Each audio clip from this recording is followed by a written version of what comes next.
Right now, at this very moment, you possess more power than entire armies. Scientists have proven that your brain has roughly 86 billion neurons, capable of making more connections than there are stars in our galaxy. But here's the shocking truth. Most people use less than 10% of this incredible power. Think about that. You're walking around with the most sophisticated technology ever created, yet you're running it on backup power. I'm here to tell you something crucial. You are at war. Yes, a war that's been raging since the day you were born and will continue until your last breath. This isn't a war fought with guns or tanks. It's fought in the battlefield of your mind every single minute of every single day. Your thoughts are your soldiers, your habits are your strategy, and your willpower is your commander. The stakes? Everything. Your dreams, your future, your very destiny hangs in the balance. This war determines whether you'll be among the 5% who achieve their highest potential or the 95% who settle for mediocrity. It determines if you'll look back at your life with pride or regret. If you'll be the person who changed lives or the one who watched from the sidelines. This mental war isn't optional. You're already in it. The only choice you have is whether you'll fight it consciously and strategically, or let your mind run on autopilot, controlled by fears, doubts, and limitations others have placed upon you. The cost of losing this war isn't death. It's something far worse. It's living a life far below your true potential, carrying the heavy burden of what if to your grave. Consider your mind as a vast territory, much like a country with borders to defend and resources to protect. Every thought you have, every belief you hold, every habit you've formed, these are the landmarks of your mental territory. Some areas are flourishing with confidence and achievement, while others might be occupied by doubt and fear. The question is, who's controlling these territories? Are you the sovereign ruler of your mental kingdom, or have you allowed invaders to take control? These invaders, your mental enemies, are clever and persistent. They don't march in with flags and banners. They sneak in through small moments of weakness, through casual negative comments you've heard, through repeated failures you haven't properly processed. They build their strongholds slowly, one self-defeating thought at a time, until one day you find entire regions of your potential locked under their control. The most dangerous of these enemies is self-doubt. It's like a spy that infiltrates your highest command center. It whispers, "You're not good enough. You've never done this before. People will laugh at you. Better to play it safe." Self-doubt is particularly treacherous because it disguises itself as wisdom, as prudence, as reasonable caution. But make no mistake, it's a saboteur, working tirelessly to undermine your goals and dreams. You might think you can negotiate with self-doubt, find some middle ground. But that's like trying to compromise with a virus. Every concession you make strengthens its position. Every time you listen to its whispers, it grows louder. Every time you give in to its suggestions, it claims more territory. Then there's fear, the great paralyzer, the enemy's most potent weapon. Fear doesn't just stop you from acting, it stops you from even thinking about acting. It's like a freeze ray that immobilizes your potential. Fear of failure, fear of success, fear of change, fear of staying the same.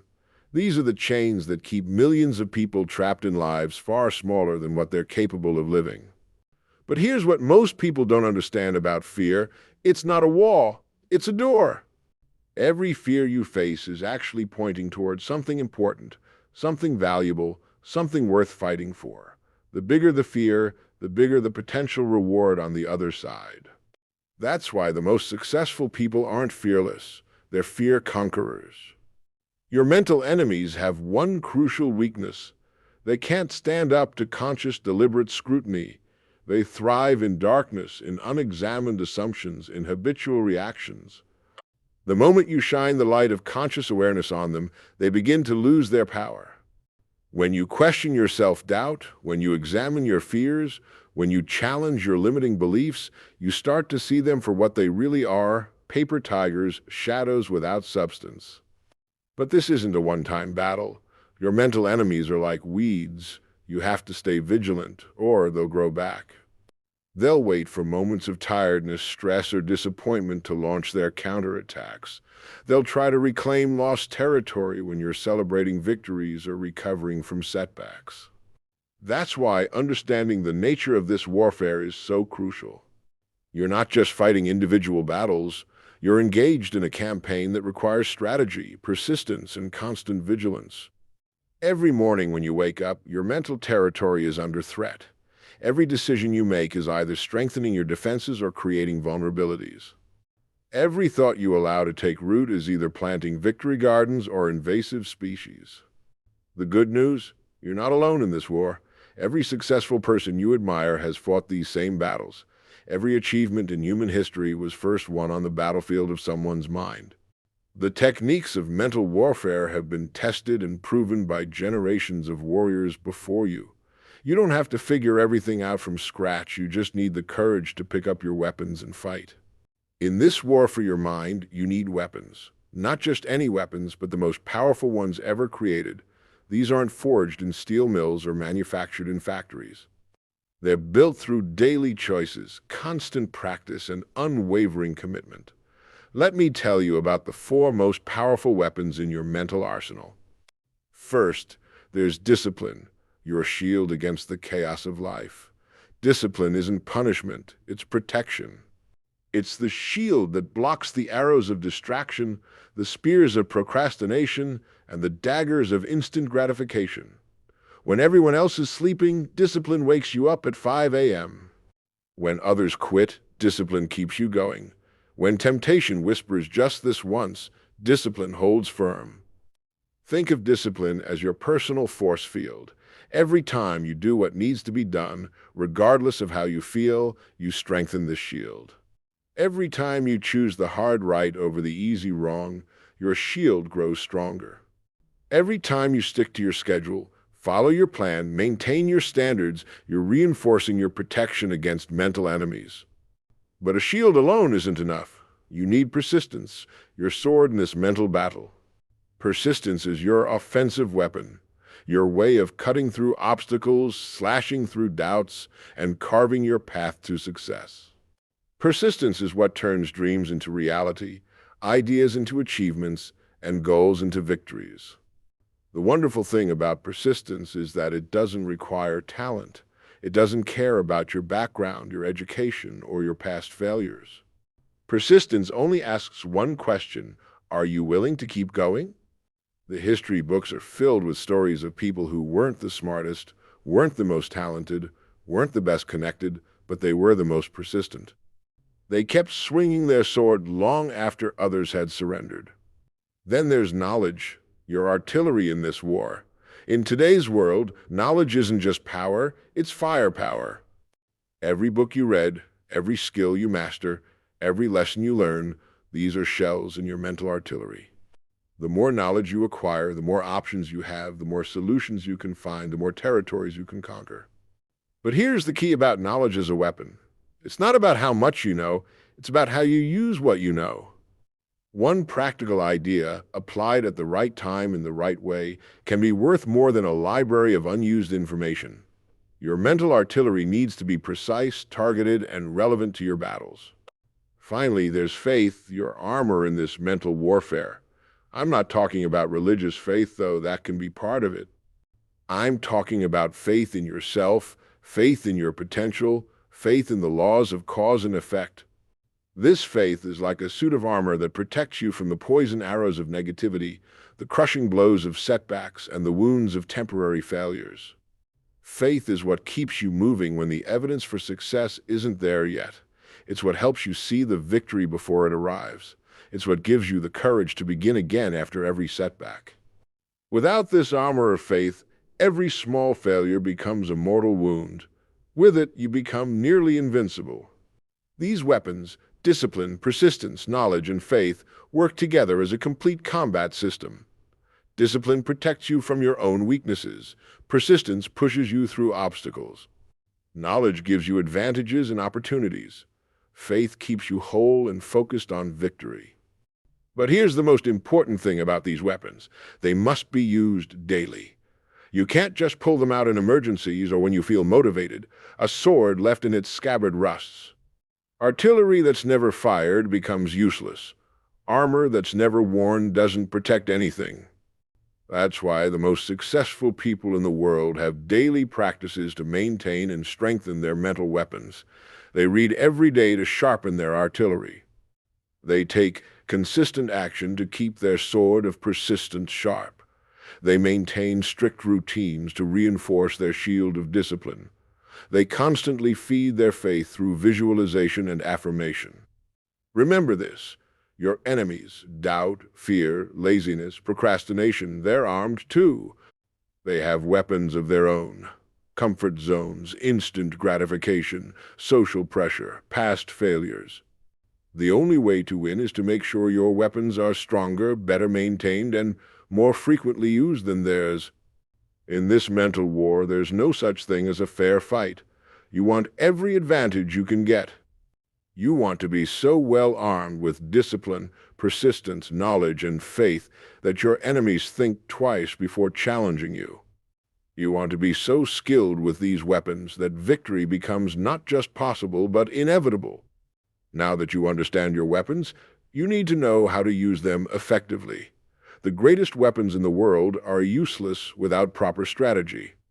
Your mental warfare needs a battle plan, and it starts the moment you open your eyes each morning. The first hour of your day is like securing your base of operations. Most people stumble into their day, letting the world's demands immediately bombard them. They check their phones, react to emails, and surrender their mental territory before the day even begins. That's like leaving your fortress gates wide open for the enemy. Instead, create a morning routine that fortifies your mental position. Start with 15 minutes of absolute quiet. No phone, no TV, no distractions. Just you sitting in silence, preparing your mind for battle. Think of it as reviewing your battle maps. Visualize your day. See yourself winning your challenges. Plan your attacks. Strengthen your defenses. Follow this with 20 minutes of physical exercise. Your mind and body are connected. A strong body creates a strong mind. This isn't about becoming a bodybuilder. It's about sending a message to yourself that you're a warrior, ready for action. Even a brief set of push-ups, sit-ups, or a short walk will energize your mind and prepare you for the day's mental battles. Then spend 20 minutes feeding your artillery. Read something that adds to your knowledge. Listen to educational content, or study your craft. This is like stockpiling ammunition for the day ahead. The most successful people in the world guard this morning routine like a precious resource because they know it determines how well they'll fight all day. But even the best morning routine won't prevent setbacks. They're going to come. Count on it. The question isn't if you'll face setbacks, it's how you'll handle them.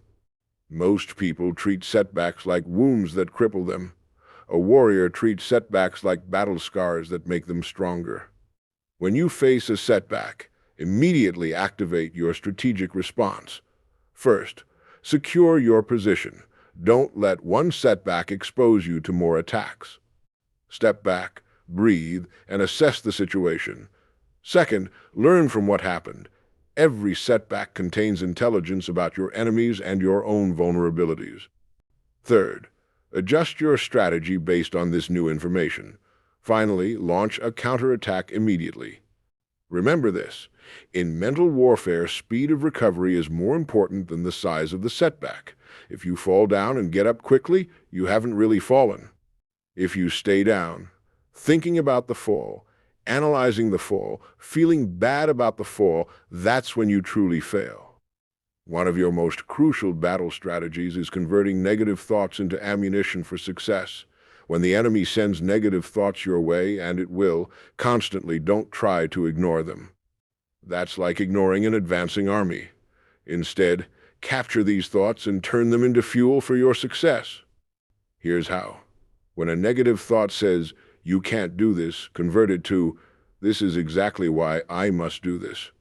When it whispers, "You're not good enough," respond with, "I'm getting better every day." When it shouts, "You're going to fail," answer with, Every failure brings me closer to success. This isn't positive thinking, it's tactical thinking. You're using the enemy's energy against itself. But perhaps the most important strategy is building mental stamina. Mental warfare isn't won in a single battle, it's won through sustained combat operations. You need the stamina to keep fighting when motivation fades, when obstacles arise, when progress seems slow. Building mental stamina starts with small challenges that you consistently overcome. Start your day with the hardest task, the one you're most likely to procrastinate on. That's like sending your troops directly into the heaviest fighting. When you complete that task, you build confidence for the next battle. Throughout the day, look for opportunities to strengthen your mental stamina. Take cold showers to practice discomfort. Fast from social media to build focus. Work for 90-minute stretches without checking your phone. Each of these small challenges is like a training exercise for your mental troops. Create checkpoints throughout your day, specific times when you stop and assess your mental state. Are you still in control of your territory? Have any enemies slipped through your defenses? Are your weapons still sharp? This regular reconnaissance prevents small problems from becoming major battles. Your evening routine is just as important as your morning routine. This is when you secure your gains and prepare for tomorrow's battles. Review your victories, no matter how small. Acknowledge your progress. Plan tomorrow's objectives. Think of it as cleaning your weapons and preparing your battle plan for the next day. Most importantly, understand that mental warfare requires different strategies at different times. Sometimes you need to attack aggressively, pushing past comfort zones, taking bold action, confronting fears directly. Other times you need to defend and consolidate, focusing on habits, reinforcing routines, strengthening your foundation. The key is to remain flexible while staying committed to the larger war. Your daily battles might change, but your ultimate objective, complete control of your mental territory, remains constant. Some days you'll gain ground inch by inch. Other days you'll make breakthrough advances. Some days you'll have to defend hard-won territory. It's all part of the larger campaign. Remember this. Every mental battle you fight makes you stronger for the next one. Every negative thought you convert builds your strategic thinking. Every morning routine you complete strengthens your position. Every setback you overcome increases your resilience. You're not just fighting today's battles, you're building the mental strength that will serve you for life. Everything of value has its price. Mental victory, taking complete control of your mind and your life, demands payment in full. There's no discount, no payment plan, no easy way out. You must understand and accept these costs before you commit to this war, because halfway commitment is the same as defeat. First, you must sacrifice comfort. Your comfortable habits, your comfortable excuses, your comfortable limitations, all must be abandoned. That extra hour of sleep you enjoy? You'll need to give it up for your morning routine. Those easy distractions you turn to when things get tough? They must go. That tendency to quit when things get hard, it has no place in your new life. Most people aren't willing to make these sacrifices. They want the results without the discomfort. They want the victory without the battle. That's why most people never change, never grow, never conquer their mental territory. They're not willing to pay the price. Time, it's your most precious resource in this war. You'll need to invest it wisely and strategically. Hours spent watching TV must become hours spent reading, learning, planning, and taking action. Minutes wasted on social media must become minutes invested in your goals. Every day contains 24 hours of mental territory. Either you control how they're spent, or your enemies will. This time investment isn't just about doing more, it's about doing what matters. You'll need time for planning, time for recovery, time for assessment. You'll need time to sharpen your weapons, your skills, your knowledge, your capabilities. You'll need time to heal from battles and prepare for new ones. Your energy is like your army's supplies. It must be managed carefully. Mental warfare drains your energy faster than physical labor. Fighting negative thoughts, maintaining discipline, pushing through obstacles, All of these consume massive amounts of mental and emotional energy. You'll need to become an expert at energy management. This means saying no to energy-draining activities and people. It means carefully choosing your battles. Not every challenge needs to be met head-on. Not every provocation requires a response. Sometimes the wisest strategy is to conserve your energy for the battles that truly matter. Your diet, your sleep, your physical activity all become crucial factors in energy management. Junk food is like supplying your troops with contaminated rations. Poor sleep is like sending exhausted soldiers into battle. A sedentary lifestyle is like letting your army get soft and weak. Everything that affects your energy must be evaluated and optimized. Perhaps the most challenging price comes in your relationships. Some people in your life won't understand your war. They'll question your changes, mock your efforts, try to pull you back to your old patterns. They're comfortable with the old you, and your growth threatens their comfort. You'll need to make hard choices about relationships. Some friendships might need to end. Some relationships might need to change. You might need to spend less time with people who drain your energy and more time with those who support your growth. This isn't about becoming cold or distant. It's about protecting your mental territory from toxic influences. But it's not all about cutting ties.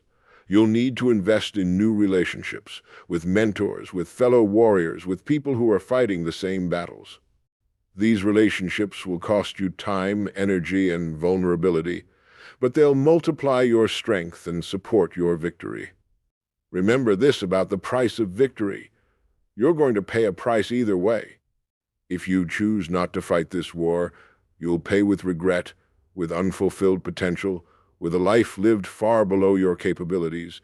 That price is far higher than any sacrifice required for victory.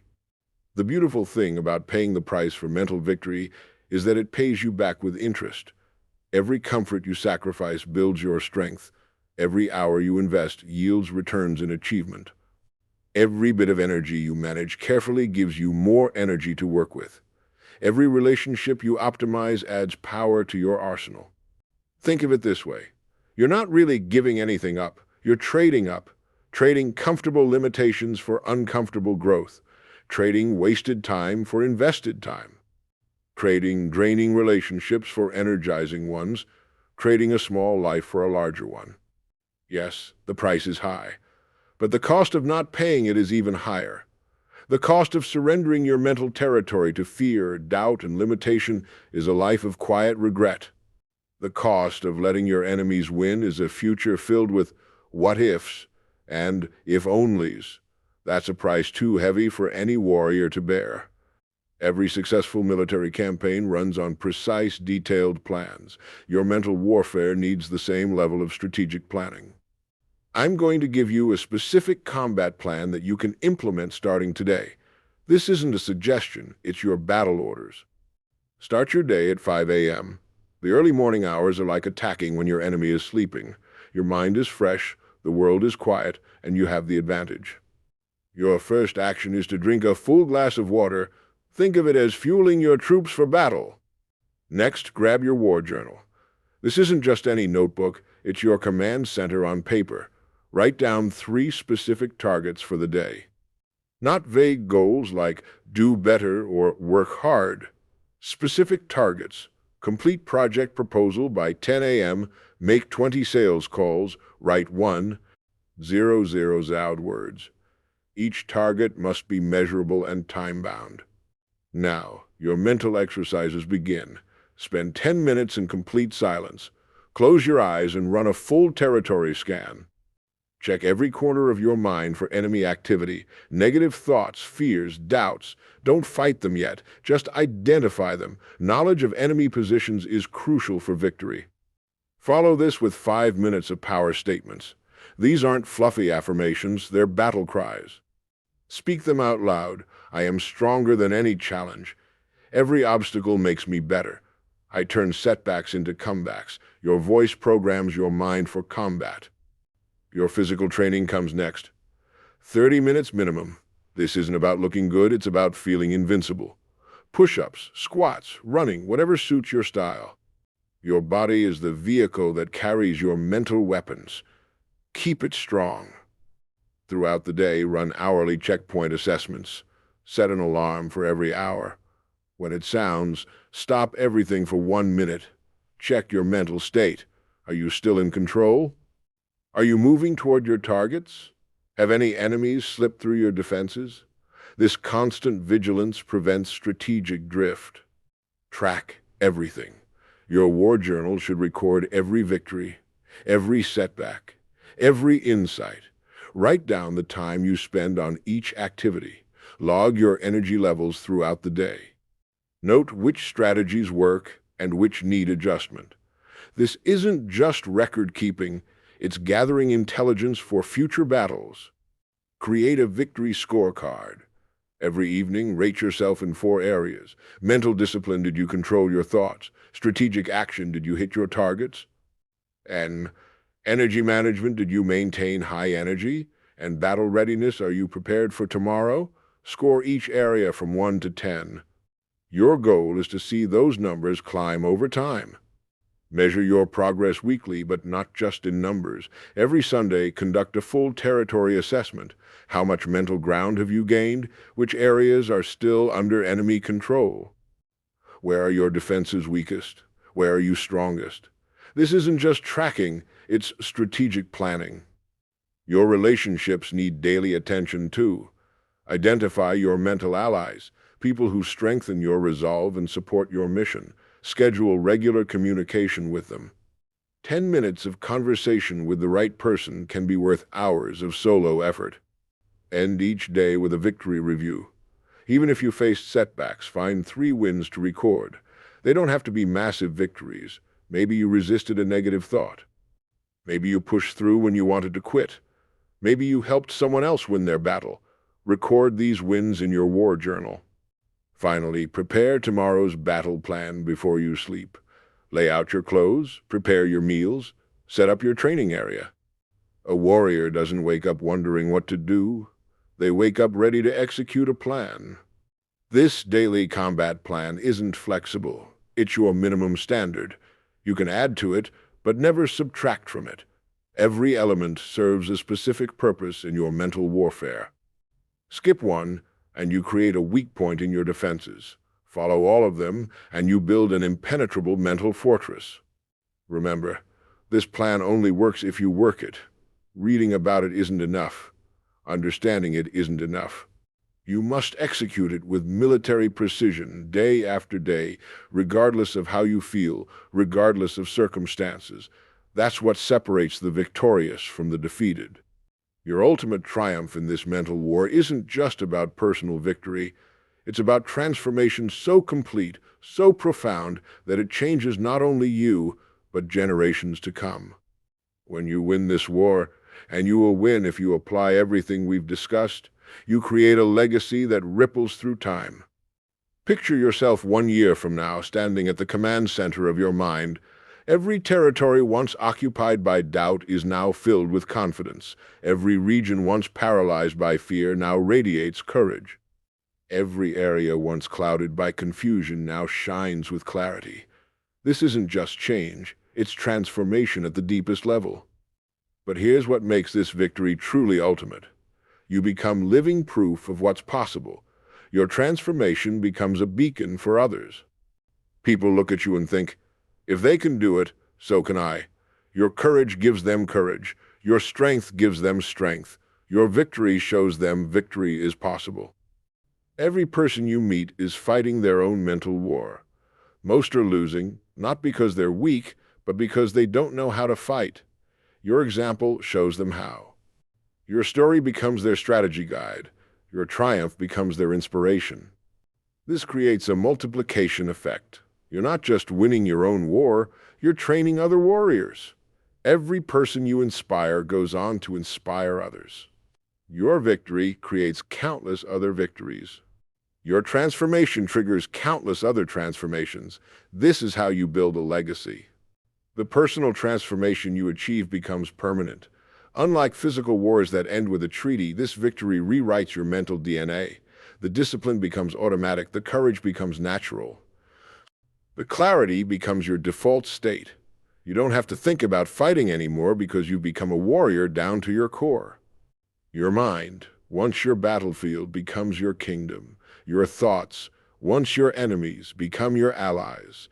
Your fears, once your prison guards, become your signposts to growth. This isn't just victory, it's transcendence. Remember this always. The war you're fighting isn't just for you. It's for everyone who will be inspired by your example. It's for every life you'll touch with your transformed presence. It's for every person who needs to see that victory is possible. This is your moment. This is your war. This is your chance to transform not just your life, but to become part of a greater victory. The world needs warriors who have won their mental wars. The world needs you to win this fight. The battle begins now. Your weapons are ready, your strategies are set, your daily orders are clear. The only question remaining is, are you ready to claim your ultimate triumph?